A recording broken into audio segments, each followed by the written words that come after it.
Welcome back to what will be the final episode of the Gloom of Kilforth demonstration. I'm not going to see the game through to the end. I think you've seen enough. I want to leave a lot to Tristan and his gang to develop this game over the course of the Kickstarter campaign. There's a lot of new stuff coming, a lot of new artwork, and who knows what stretch goals will be unlocked. But you've got the basics down. What I do want to show you, and what I'm hoping to do this turn, is wrap up some of those actions that we've not seen, in particular completing some of these saga chapters. So the dawn rises on a new day. Everyone's at full health still, which is the good news. I have been playing this a little bit, and here's a tip, right? Don't jump into a fight that you can't win. Okay, that was my temptation when I first started, and you get wounded and then you're struggling. I mean, you can take an action when you're at on your turn at a location to rest, which will recover 1 health. But when you've only got 1 health left and you've got to spend it to rest, that's a whole day gone. So be patient, level up, which is exactly what we're trying to do here. So in the spirit of being patient, Betty is going to hide, whereas Boris is going to regale in the glory of completing his first saga chapter. First off, we have to spend 5 gold to regale in our glory. But don't worry, we're quickly going to make some of that back. We need Forest Mountain a place, so I'm going to use the Gloomy Hamlet as a place, and this gives me 1 gold.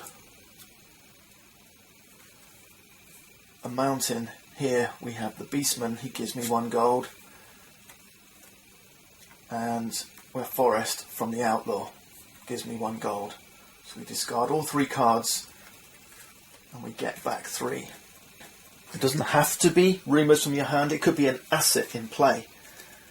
Okay, and you can either choose to keep the asset, just not use it this turn, this day, or you can sacrifice it for gold. We don't have any assets. So the 3 rumours were enough to do the job. Now there are some immediate rewards. We immediately take 1 more hit point and we increase our maximum health by 1. Alright, so going up a level, which is what we're about to do, increases our maximum health from 4 to 5. Next, we can take 1 of our skills, and it's a skill equal to the level we've just completed. So level 1 chapter, we take a level 1 skill. We've gone up a level, and there's 2 to choose from our rogue. There's Lookout. We may spend 1 action to look at the top card of any 1 encounter deck, or Forager, heal 1 hit point in a forest location. I'm going to take the Lookout skill, that's very useful. And finally, we turn over and move on to chapter 2. After locating the whereabouts of the Lord's lair, you're horrified to discover that his minions are amassing. A melee ensues and your friend is taken captive. Your adventure leads you to your quarry's dungeon cells, where you must help free your friend and cement your reputation. We need a place, an enemy, and a title. So we need a title reward that we can keep or exchange for gold, and we need to find an in a place, so we're not limited by locations this time. Meanwhile, let's head back to Betty. She's going to take an action to search her location here at the plains in the Windy Valley, and it's a forlorn house. It gives us the keyword we're looking for, plains.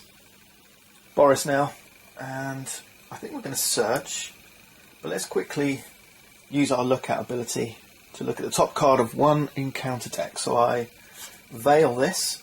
Now you could turn it over or turn it 90 degrees, the rules say. I'm going to turn mine over because I'm liable to forget otherwise. Things get messy when I play. I'm looking at the forest, and it's a lost village. Another place, a forest, an abode. We can overcome this place with a few different skills, that's good to know. And it allows us to perform a free market action. Alright, I'm mad for that. that wasn't an action, so let's use the search action and put this market here. Betty's action. We're going to confront this forlorn house. It needs 2 sneak. Betty's only got 2. Let's see. We need 2 successes. 1 success, and I could chuck a fate in and get this. Yes, we got 1 success. So let's discard a fate and make that a success. I don't want the 1 gold. So let's take a loot token. 1 gold. Excellent. Nice. And we'll keep that as a rumour, because I think that gives us everything we need. We've got plains, we've got badlands, and we've got stranger. If we make it over to the Blessed Grove down the bottom, then we can do this. Yeah, excellent. Next time. Now Boris, and he's going to have a crack at this encounter here. We need 3 successes off sneak, and he's got 4. So tough, but remember, we can add successes. We've got 1 more action left. Roll. But we don't need it. We've got 2 successes, and I'm going to add a fate to this. 2 successes, 2 failures. Add a fate. It gives us what we need. Wonderful. In a long saga, you might be tempted to reserve your fate tokens for a little bit longer. Anyway, we get either 2 gold or a loot token. I'm going to take the 2 gold because, as a trophy, it says I can perform a free market action. Trophies are interesting. They happen as the last step of the reward. So not only do you get your loot and rumour, you also get a trophy. It's optional. You don't have to take it. Sometimes it'll list an asset here, you know, like an item, an ally, a spell, a title.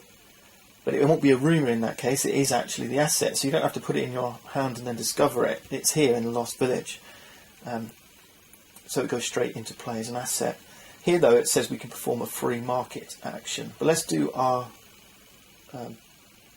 rumour and then our reward. And do you know what? I might actually just take this. I might just take this as a rumour because I need the place for my chapter 2. So we'll take our rumour, and then as our trophy we can take a free market action. And normally, as a regular action, if you're in Sprawl City, you can just take a market action anyway. Right? That's the only place you can take a market action, unless a card like this says you can do something else. So we're in the Lost Village, and here it says we can perform a free market action. We can actually, you know, take a market action in the village, so we can trade with the locals. And normally a market action is either to buy something, sell something, or heal up, and you can spend gold to heal additional health points. In this case, I think we're going to buy something, and I'm going to buy a title because that's what I need for one of my keywords for the saga chapter. And the way these markets work is we pick 4 cards from our selected reward, and these are the items that will be on offer, and we've got to then pay using the cost down the bottom. There's a couple here I really like. This one says the sheriff, when you defeat an enemy, gain 1 gold. Pickpocket veil to gain 1 gold. A trader, when you defeat a stranger, gain 1 gold. And then wild claw. So I really like pickpocket or wild claw. Wild claw is going to add 1 to our fighting ability, which is really neat. Or pickpocket, which is pretty appropriate for a rogue. I'm going to take the pickpocket. I like this one because it's a good asset. I can use it every turn and potentially go and buy something else back at the market. Invest to accumulate. So these get discarded. We spend 4 gold. And we now have 2 out of our 3 necessary keywords for the second chapter. Notice that purchased assets go straight into play as assets. You don't have to go discover them. I've just bought this thing. I've bought this pickpocket title. Alright, Betty. She's going to regale in the glory of completing her first saga chapter now. So she pays 5 gold. She's looking for Plains, Badlands and Stranger. So Plains, Badlands, Stranger. These get discarded for 4 gold. 1, 2, 3, 4. Let's just do that. We also gain 1 health, so she goes up to 5 hit points, which can give us an extra action next time. And we get to gain a level 1 skill.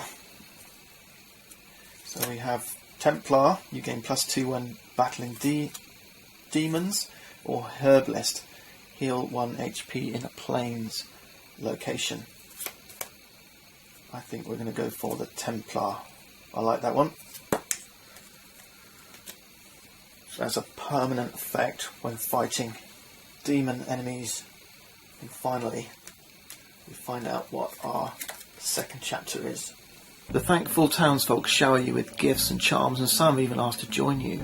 Families are reunited and friends are joined together after you release scores of captured villagers from their enemies' vile dungeons. The villagers' shifty envoy implores you to continue to aid their cause, but you wonder if you can trust this strange character. So, this strange character is going to ask us to help him in his little side quest, and we're going to gain an ally from amongst those villagers. We're doing well. I'm feeling pleased with progress. Okay, final action from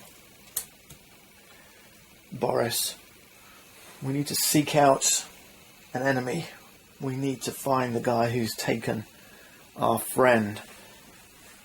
We can't have an encounter here because of the obstacle, and you can't have more than 1 encounter when you enter this location.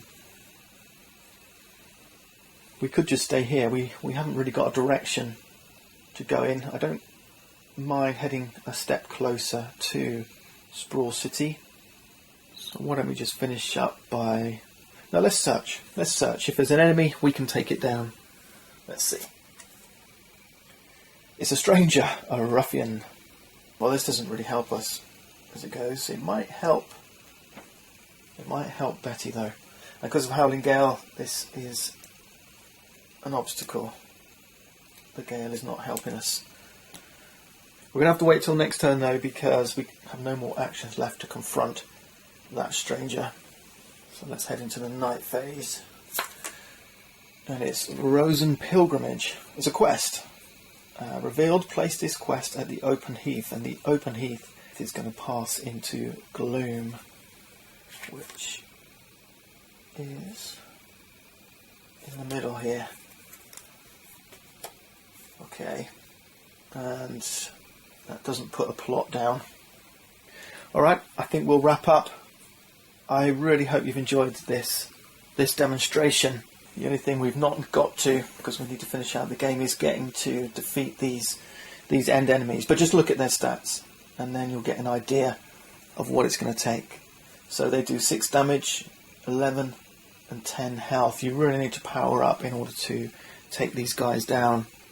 I do encourage you to go and back the Kickstarter. It will come in a bigger box than this. This is a small one. Just prototype, remember.